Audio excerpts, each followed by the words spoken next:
controversial memo released by the U.S. government is the first story we're explaining today on CNN 10. It's related to investigations into whether Russia interfered with the 2016 U.S. presidential election and whether people who worked in the campaign of President Donald Trump inappropriately coordinated with Russia. The Trump administration says there was no collusion with Russia, and Russia has repeatedly denied meddling in the American election. But the U.S. Federal Bureau of Investigation, the FBI, has been investigating this, and so have intelligence committees in the Senate and the House of Representatives.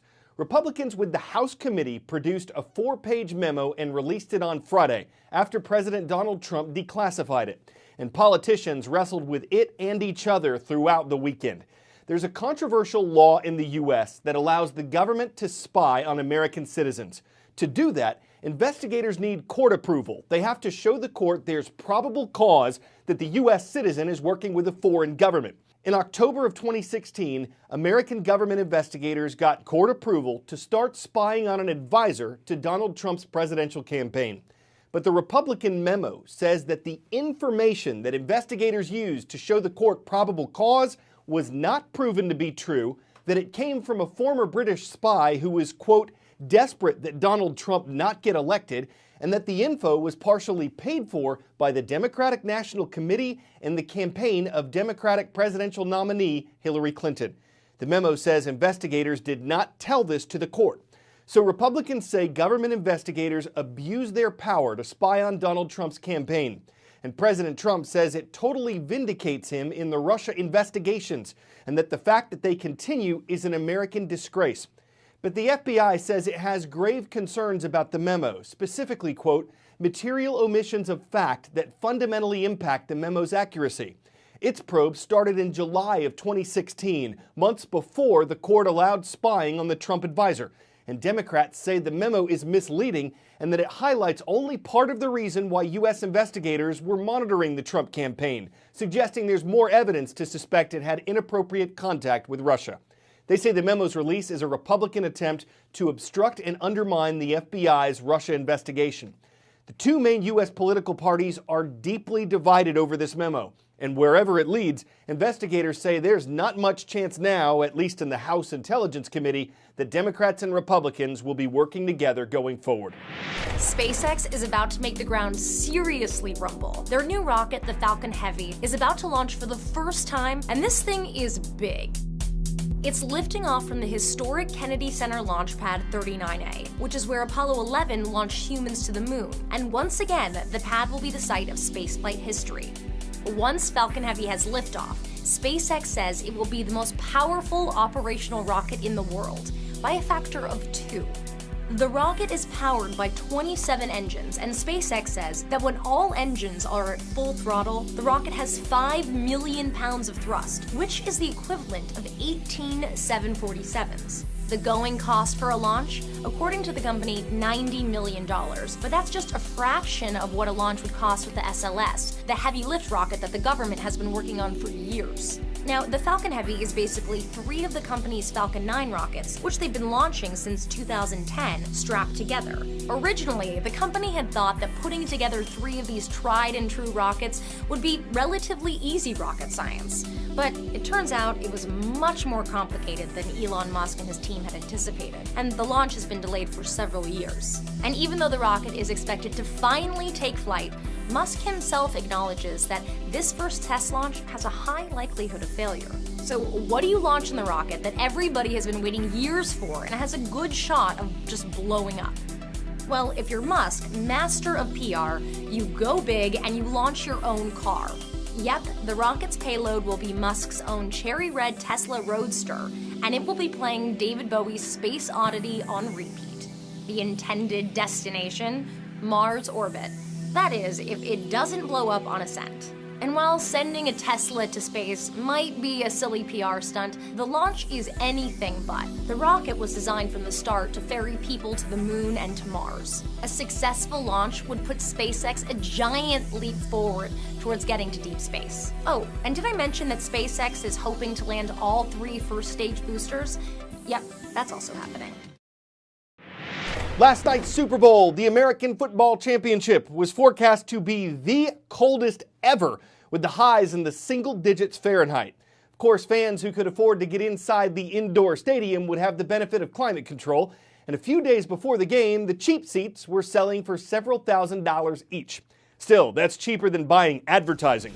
America's most watched sporting event commands prices of more than $5 million for a 30-second commercial. What are businesses buying? Why would a company like Coca-Cola, that everybody already knows, spend millions of dollars to remind you that they still exist? Why does Coca-Cola want to buy a Super Bowl ad?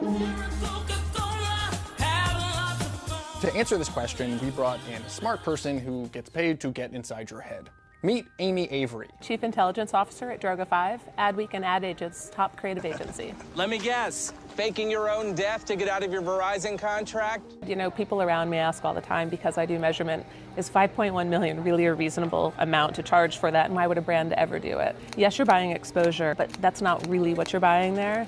You're buying access into conversation, you're buying access into a memorable experience, you're triggering emotion. Oh, man. One truth about advertising is that it usually targets your subconscious more than it does your conscious mind. So much of advertising is built for a long tail. People say it doesn't work, and they're like, because I didn't see something, and then go buy it. And I'm like, that's not what we're counting on, actually. We're counting on this long tail. For some big purchases like a car, you might research it, give it a lot of thought, and that's where the details of an ad you saw about an APR deal might kick in. It's 0% financing for 60 months. But for most of the things that you buy every day, you don't really think about why you're doing it. It's that brief moment before you grab a product off the shelf that those countless ads you've seen over and over and over again take effect. Should you go with the cheaper brand you've never heard of, or the more expensive brand you saw on TV?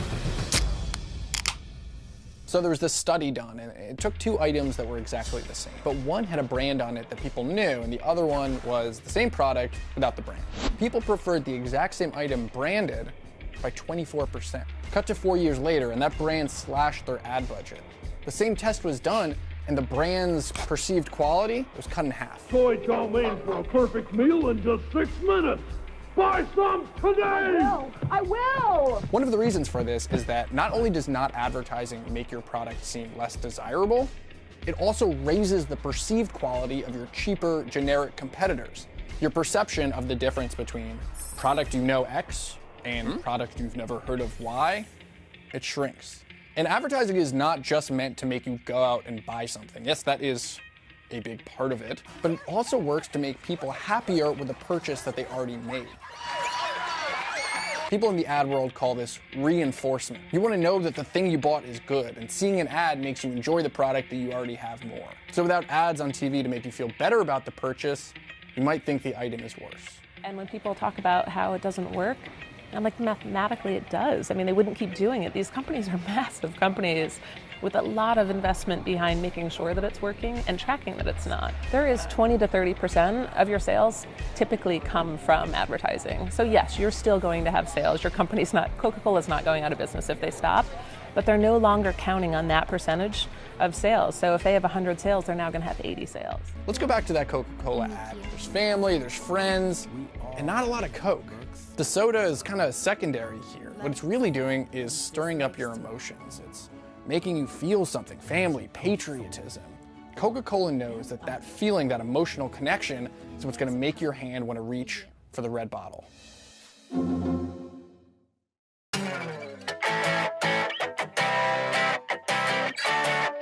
If you like zip lines, but you generally find them too boring, too slow, too short, or too cheap, this could be the antidote. It's a little under 2 miles long. You can zip along at almost 100 miles per hour. You can go side by side with a fellow thrill seeker, and you'd see amazing mountain vistas of the United Arab Emirates. Aboard the Guinness World Record for longest zip line, riders can whiz by for up to 3 minutes. The price, $177. Which may cross the line for those inclined to save a dime when going flying. But if you find zip lines expensible, there are few thrills that are more suspenseful. I'm going to go before you tell me to zip it. I'm Carl Azus for CNN 10.